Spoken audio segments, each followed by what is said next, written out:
Keir Starmer stood in front of this entire nation and swore he would end the rot. He made you a promise.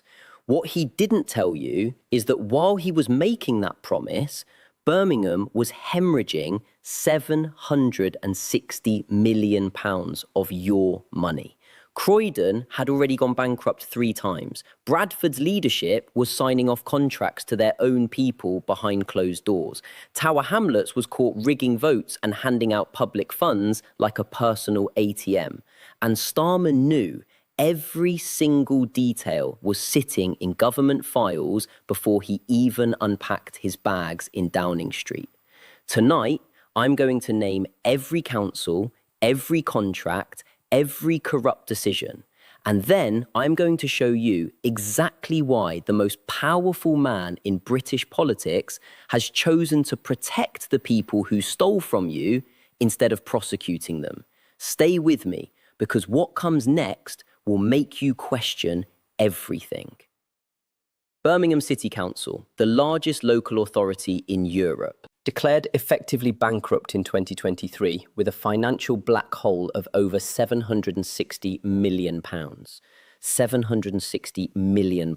That's not a rounding error. That's not bad luck. That's the result of years of catastrophic mismanagement, inflated equal pay liabilities that were ignored for over a decade, and an internal culture so broken that senior officers were raising alarms and being systematically ignored. The people running that council didn't stumble into this disaster. They walked into it with their eyes open, they stayed silent, and they kept signing off decisions that made the hole deeper, while telling residents there simply wasn't enough money to fix the roads. Tower Hamlets in London, a council that has been under independent investigation not once, not twice, but repeatedly over the past 15 years.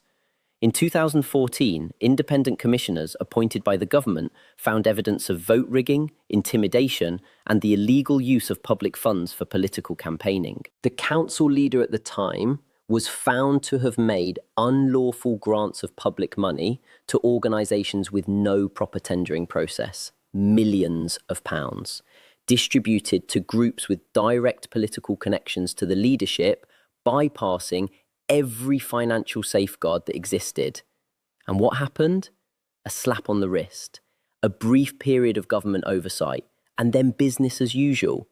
The same structures, the same networks, the same closed loop, just with slightly better paperwork. Thurrock Council in Essex. This one should have been front page news for months. Thurrock's Conservative-led administration invested over £1 billion, £1 billion of public money into high-risk solar energy investments that collapsed completely, leaving the council facing losses of hundreds of millions of pounds and a financial recovery plan stretching over decades. The council borrowed aggressively, made investment decisions that independent experts described as reckless, and the residents of Thurrock are now being told they will be paying for this catastrophe for the next generation. £1 billion gone. And the people who signed off those decisions, most of them walked away with their pensions intact. Croydon